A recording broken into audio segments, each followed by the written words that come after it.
So tell me if I'm wrong or if you ever have this feeling. So tell me if you ever have this feeling, because I find myself having this feeling a lot. You hear of a famous A-list actor who all of a sudden announces they're going to direct a movie. And my thought is, okay, calm down. Is this a bit of a vanity project? Because I think there's often a lot of times with actors churn directors that we see their films and it is kind of a way to just kind of showcase themselves as an actor and make sure they get all the best written scenes or anything like that. And it feels a little fake at times. And I'm just like, okay, are they actually passionate about directing? Because sometimes you watch them and it's just like they don't understand the basic fundamental principles of making film. Thus, when I heard that at this year's Sundance Film Festival, Chiwetel Ejiofor, a beloved A-list actor who I think is one of our best actors, was going to be directing a movie, I was skeptical. I will fully admit I saw this and I was just like, okay, let's see what he can do. Is this going to be something successful? Is he going to make the leap from actor turned director? Or is it going to be kind of a vanity project that doesn't fully click?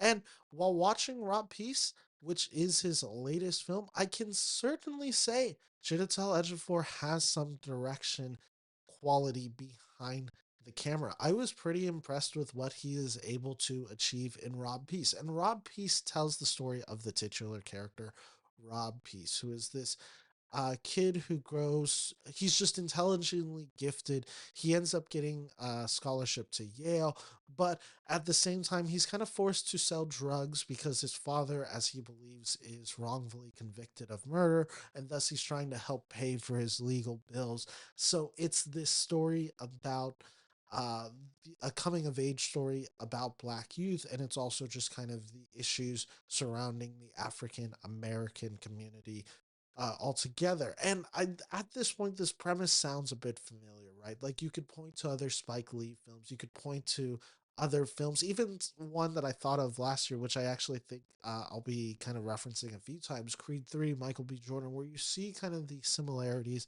in the way that these stories unfolds. And Chiwetel Ejiofor plays the father, Mary J. Blige plays the mother, and this new guy who I've never heard of, Jay Will, plays Rob Peace. And I just want to start with Jay for just a brief second because I think Jay Will is pretty exceptional in the role of Rob Peace. I feel like he brings so much humanity and character depth to this role, especially when some of the screenplay of this movie is formulaic in uh, certain sections, where it's just like you're going through the whole life and you're hitting moments that just kind of feel standard for films with similar premises.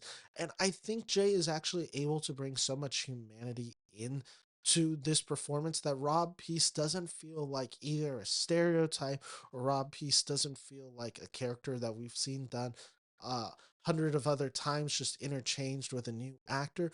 Rob Peace feels like his own character and a worthy of having a film centered around him. And I think he is exceptional in this film, as do I think everyone in this film is quite good. Mary J. Blige, look out for her next year because if whoever picks up Rob Peace does a campaign well, I honestly think Mary J. Blige could easily be looking at a Best Supporting Actress nomination for her role as the mother character in this movie. She's just quite good in this movie, and she has some of the most emotionally impactful scenes, especially as it relates to her husband who gets convicted of murder and goes away, and that relationship and how she's trying to protect Rob Peace during this time. I think her dynamic of the film is quite exceptional. And of course, Chiwetel Ejiofor is a great actor. So when he comes in as the father in this role of a complicated human being that has a lot of just humanity that we are able to feel as an audience and has just so much of the charisma that Chiwetel Ejiofor can bring into a role,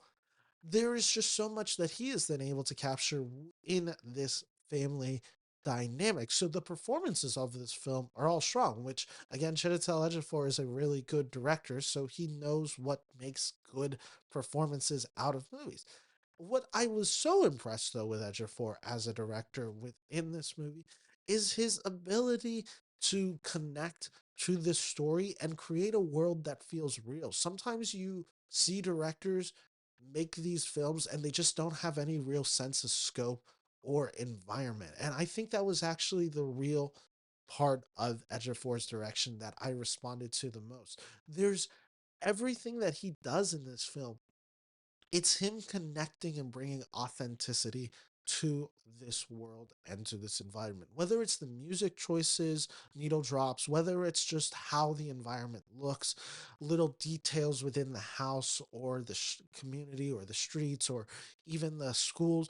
It's all of these little details and some of the dialogue that are spoken between actors that makes it feel not like a movie that is, again, something that we've seen before, but it's like, oh, okay, these are either, maybe if not based on real life experiences, these are details that describe living in this certain moment or having a conversation like this. It's just these small little moments in there. And again, I really felt it with the music where it's just like, oh, that is a song that he probably listened to when he was Rob Peace's character's age. Or maybe this one, maybe in his Rob's bedroom, Chiwetel Ejiofor had like a poster, uh, like the one Rob Peace has. It's just these little details within the dorm, within college, within the way the characters talk to each other, where it's like, oh, that feels authentic and true, not something that's just thrown in there because it's supposed to be of a certain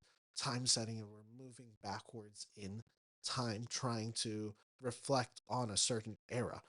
This feels authentic. Kind of the same way I said this was kind of one of the best things that Michael B. Jordan brought to Creed 3. I think Chiwetel Ejiofor similarly brings it to Rob Peace. And yes, does this film fall into formulaic storytelling at times? Certainly. You know where the story is going for a probably half the film, where you're just like, there's certain beats that are hit, and you're like, okay, well, this is probably going to happen next, and then this is probably going to happen next, and then the film is going to end this way.